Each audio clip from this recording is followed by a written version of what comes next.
The sky above Germany was a frozen graveyard. At 21, Lieutenant Daniel Carter sat in the cockpit of his P-51 Mustang, the sun glaring off his canopy like polished steel. Below him, enemy territory. Ahead, an approaching blip on the radar. He adjusted his oxygen mask, felt his pulse hammer in his throat, and then saw it. A Messerschmitt 109 climbing fast, its nose glinting in the pale winter light. The two planes met head-on in a split-second dance of speed, skill, and survival. Carter's guns roared, 850 caliber Browning machine guns spitting fire into the cold sky. The German fighter shuddered, burst into flame, and began its death spiral toward the fields below. For a heartbeat, through the smoke and glass, Carter saw the pilot's face, wide eyes, a desperate hand, then nothing. The wreck hit the ground miles away, vanishing into the fog. The radio crackled with congratulations. Another kill, another victory. But as Carter circled above the burning wreckage, he couldn't feel it, because for the first time in the war, he hadn't shot down an enemy. He'd shot down a man, and that single moment would haunt him for the rest of his life. The war ended months later. Europe was in ruins, but for Lieutenant Daniel Carter, the destruction had moved inward. He came home to the kind of welcome that belonged in newsreels, crowds cheering, brass bands playing, flags waving. His mother cried as he stepped off the train, his father stood stiff in pride, and the town mayor pinned a medal on his chest. Cameras flashed, people called him a hero, but deep down he felt like an imposter.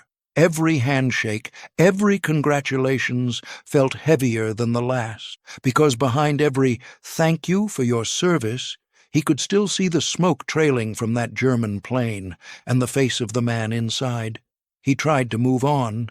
Everyone did. Veterans found jobs, started families, built lives meant to erase what they'd seen.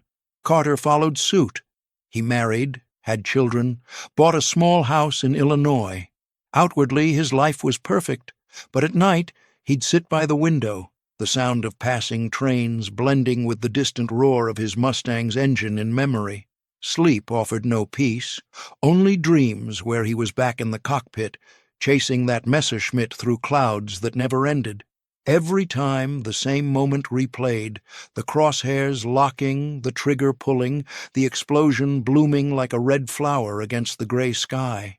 He told no one, not his wife, not his friends. To them, he was the all-American pilot who'd done his duty. But the truth was simpler and crueler. He didn't feel proud. He felt haunted. The pilot he'd killed, just another line in a combat report, just another kill mark painted on the fuselage, had become something else entirely in his mind. A ghost, a name without a name, a story unfinished. He couldn't explain it, not even to himself. Maybe it was the way they'd looked at each other in that final heartbeat before the crash. Two young men who understood without words that they were the same. As the years rolled by, the world changed. The war faded into textbooks and black-and-white documentaries. People stopped asking him about it, assuming time had buried the memories. But for Carter, time had done the opposite. It had sharpened them. The details became clearer, not duller. He could recall the way the sunlight glared off the enemy's wings, the crackle of his radio, the exact pitch of the engine's scream, and always that look. The human moment in the middle of chaos. By the 1970s, Carter was nearing 50. His children were grown, his hair was turning gray, and yet he still woke up some nights drenched in sweat, gripping the bedsheet as if it were a control stick. He had spent 3 decades trying to forget, but forgetting wasn't the same as peace. One evening, after watching a documentary on the Luftwaffe, he felt something shift. The narrator spoke of enemy pilots, as if they were abstract machines, but Carter knew better. Those men had laughed, loved, feared, just like he had. They weren't monsters, they were reflections. That night, he pulled out an old leather box from the back of his closet. Inside were the fragments of his past, his flight logs, faded photos of his squadron, a rusted set of aviator wings. Beneath them lay a black and white picture of his Mustang, the kill marks neatly painted beneath the cockpit. He stared at it for a long time before taking a pen and crossing one out. It was an act of quiet rebellion, an acknowledgment that not all victories were meant to be celebrated. That same week, he began writing letters. He contacted military archives in Washington, the Red Cross, even the German War Graves Commission. Most replies were polite but unhelpful. The war had produced countless losses, they said. Records were incomplete. But Carter persisted. For months he wrote, researched, compared crash dates and coordinates. Slowly he began to narrow it down. The dogfight had happened in late January 1945 near a small town east of the Rhine. He scoured declassified Luftwaffe flight logs and found a handful of downed pilots matching that day. Then one name stood out: Lieutenant Heinrich Müller, 23 years old, married, 2 children, shot down while intercepting Allied fighters returning from a bombing mission. His aircraft, a Messerschmitt Bf-109G, was last seen trailing smoke, crashing near the same coordinates Carter had marked in his logbook. The confirmation hit him like a gut punch. For years, the man had been a phantom. Now he had a name, a life, a story that ended because Carter's bullet found its mark. Weeks later, an archivist in Germany mailed him a photograph. Carter sat at his kitchen table, staring at the envelope before opening it. Inside was a single picture, sepia-toned, creased at the corners. It showed a young man standing beside his fighter plane, leather jacket zipped, a faint smile on his face.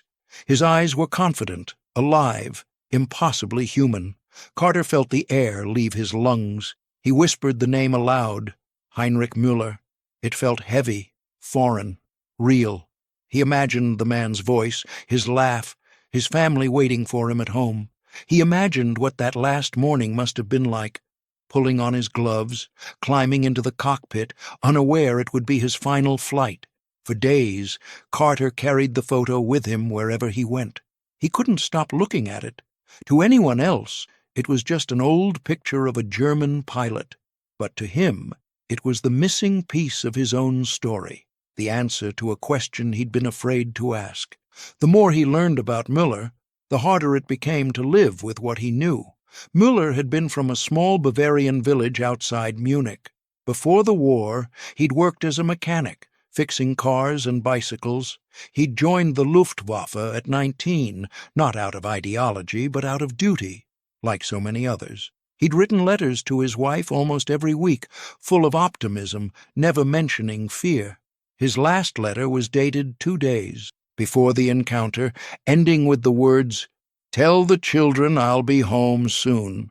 Carter read that line again and again until the paper blurred through his tears. That night, he made a decision. He couldn't undo what had happened, but he could at least give Heinrich Müller his humanity back. So he planned a journey. He wrote to the address listed on Müller's records, unsure if anyone still lived there.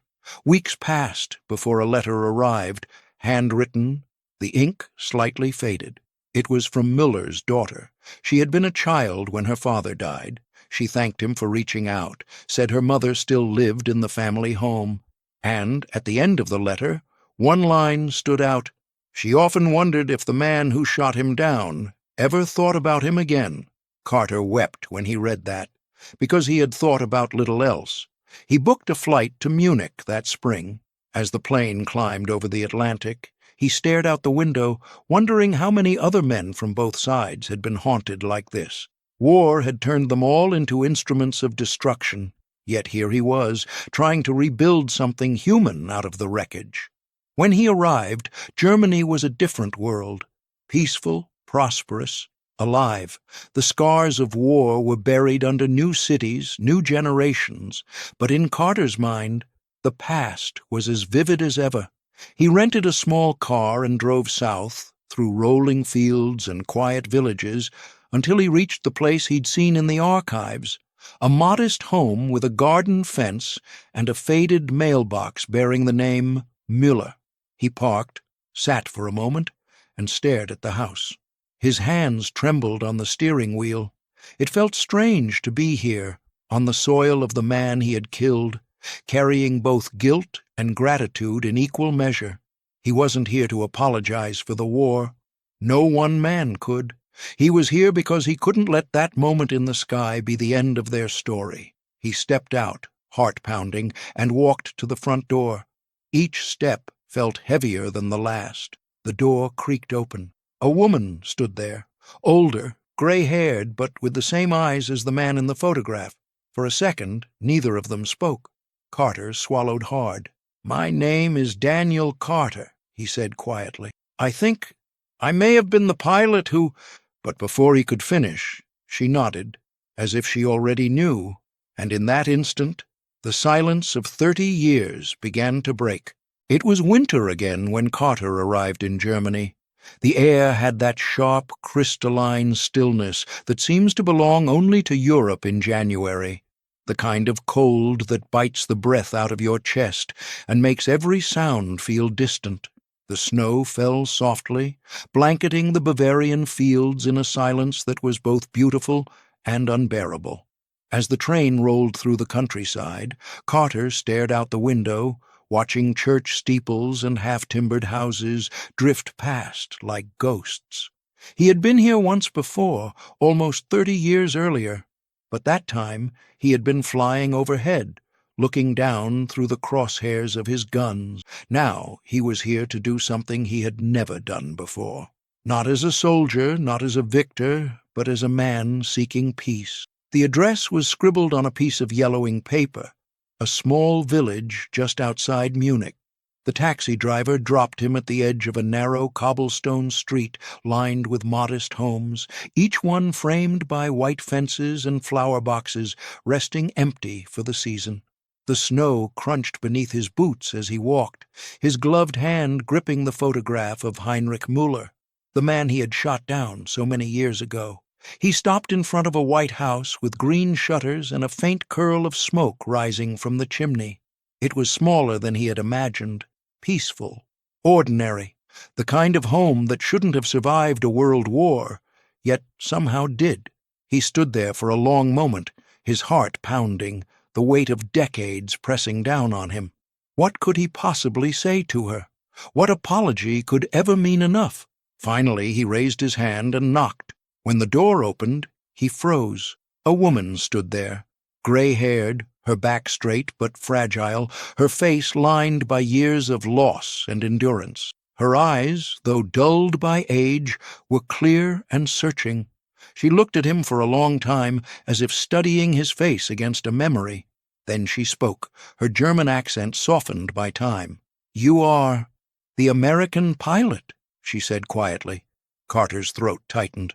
He nodded once. "Yes, my name is Daniel Carter." Something in her expression shifted, not anger, not even surprise, but recognition, as if she had been waiting for this moment, not knowing when or if it would ever come. She stepped aside gently. "Please," she said, "come in." The warmth of the house hit him like a wave. It smelled faintly of wood smoke and coffee. He wiped the snow from his coat as she led him into a small kitchen.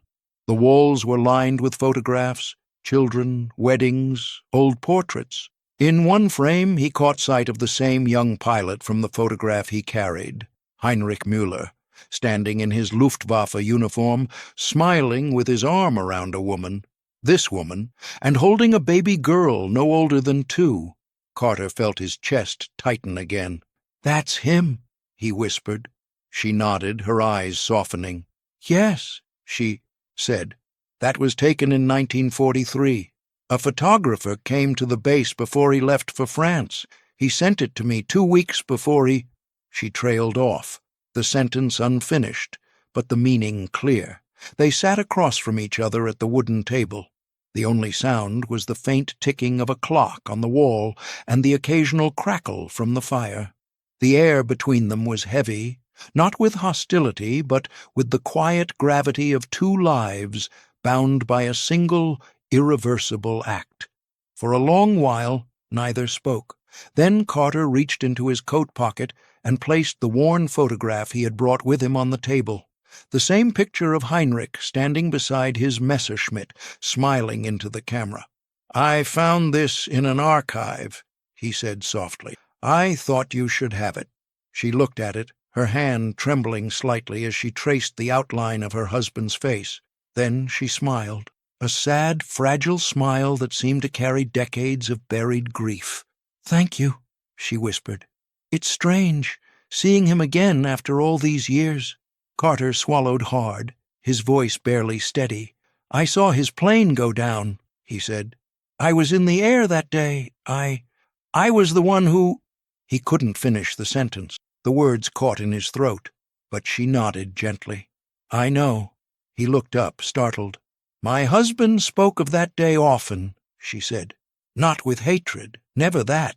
He said the Americans fought with honor, that their pilots were brave. He said if he were to die, he hoped it would be quick, that his enemy would not suffer either." Carter felt his eyes sting. The lump in his throat grew unbearable. "He was brave," he managed. "I saw him fight. He didn't run. He faced me head on." For the first time, she smiled more warmly. "Yes," she said softly. "That sounds like him."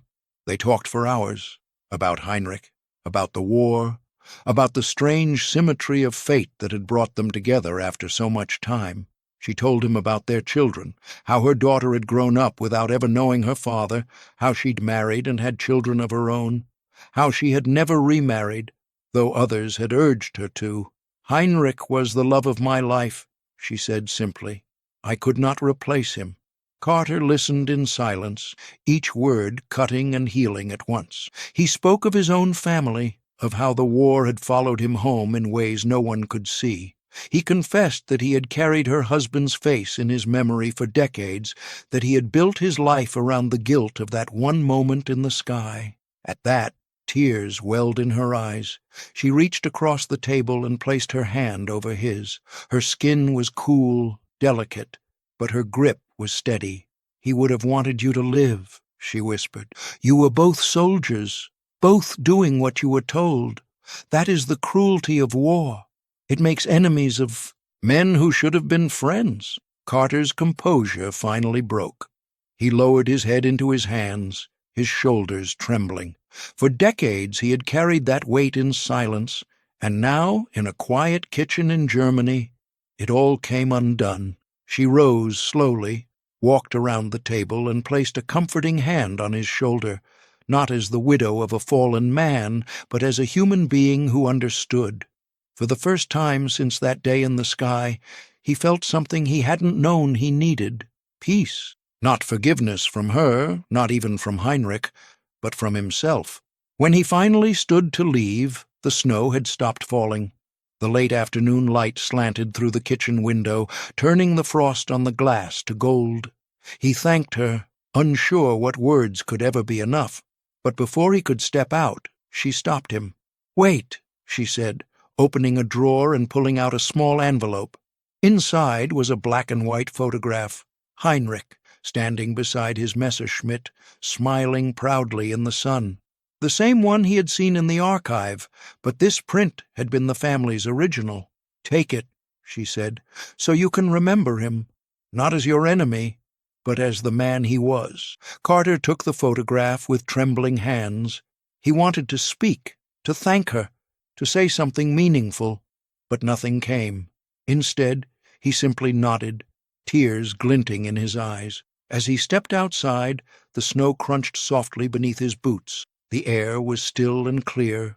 He turned back once more to see her standing in the doorway, framed by the warm glow of her home. She raised a hand in farewell, and for the briefest moment he saw in her expression the reflection of her husband's courage, the same quiet strength that had carried her through all those years. Carter walked back down the narrow street, the photograph pressed tightly against his chest. The sun was setting over the rooftops, painting the sky in shades of amber and gray, and for the first time since that fateful day in 1945, he no longer felt like a man haunted by war. He felt like someone who had finally come home. When Carter returned home from Germany, the first thing he did was clear a space on his study wall. He placed two framed photographs side by side.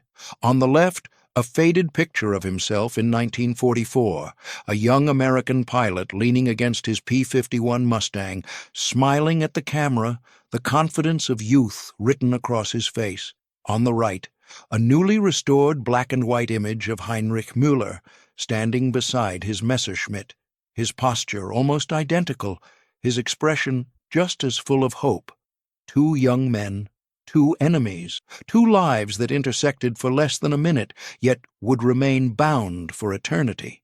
Carter would often sit in that small room, staring at those photographs in silence. The two faces, so similar in age and expression, seemed to speak to one another across time. In the beginning, the sight brought him tears, reminders of loss, of guilt, of all the lives that war had stolen. But as the years went on, something inside him began to change. The pain softened. The bitterness faded. The faces on the wall no longer represented death. They represented understanding. In his later years, when neighbors or friends visited, they would sometimes notice the two photos and ask why he kept them together. Carter would simply smile and say, "Because that's how it should have always been." Then, if they stayed a little longer, he would tell them the story, not with the swagger of a veteran recounting victories, but with the quiet tone of a man who had learned the real cost of survival. He once told a young journalist who came to interview him for a local paper, "You know, I used to think war was about courage, about winning. But as I got older, I realized the hardest battles aren't fought with guns or planes. They're fought in here." He tapped his chest. Inside the human heart. The reporter, barely in his 20s, had asked him what he meant. Carter leaned back in his chair, his voice soft. "When you're young, you're told your enemy is someone different, someone evil. But when you've seen the face of the man you've killed, when you've met his family, his wife, his children, you realize you were fighting someone just like yourself. That's when the real battle begins, learning to forgive yourself." He paused for a long time before adding, "I thought I was fighting for victory, but what I really wanted was forgiveness." After that interview, Carter rarely spoke publicly about the war again, but his story quietly spread, passed from person to person, from veteran to veteran. Some called it redemption, others called it closure. Carter didn't care what they called it. He only cared that, for the first time in his life, he could look back without turning away. In the twilight of his years, he would walk through his small Midwestern town with the slow, steady gait of an old man who had made peace with the world. He no longer carried the medals he once kept in a drawer, nor did he attend the parades that used to celebrate his service. "Those belonged to the boys who never came home," he'd say. What he carried instead was a single photograph, the one Heinrich's widow had given him, folded neatly inside his wallet. Sometimes he'd take it out at the local diner when someone recognized him as the pilot from that story. He'd lay it on the table, tracing the edges with a trembling hand, and say, "This man taught me what war really means. He taught me that even when the world goes mad, there's still room for decency." He lived quietly like that for many years, tending to his garden, writing letters to his children, and visiting schools where he spoke not about battles or airplanes, but about the weight of choices. He told students that courage wasn't just the ability to face death, it was the willingness to face yourself afterward. "The war," he once said at a veterans' gathering, "ended long ago. But some wounds don't heal with time. They heal with understanding, with compassion, and sometimes with a single act of grace." He never saw Heinrich's family again, but he continued to send them letters every Christmas.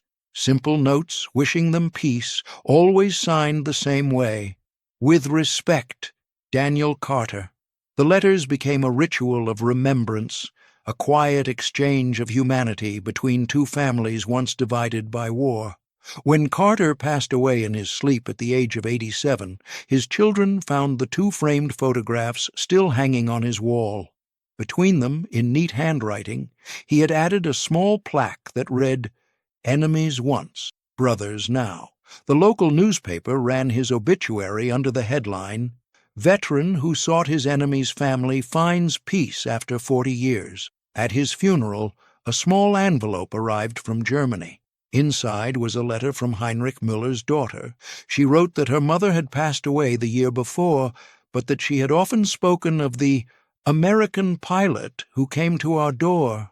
Her letter ended with the words, "My father died in war, but you gave him back his name. My mother always said forgiveness was the truest kind of victory. Thank you for giving us both." The letter was placed beside Carter's photograph in his casket, two stories joined together, finally at rest.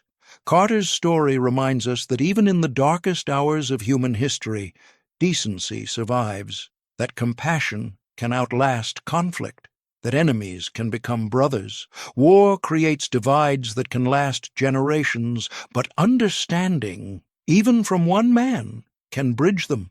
It shows that the greatest acts of courage often come long after the gunfire ends, in the willingness to remember, to reach out, and to forgive.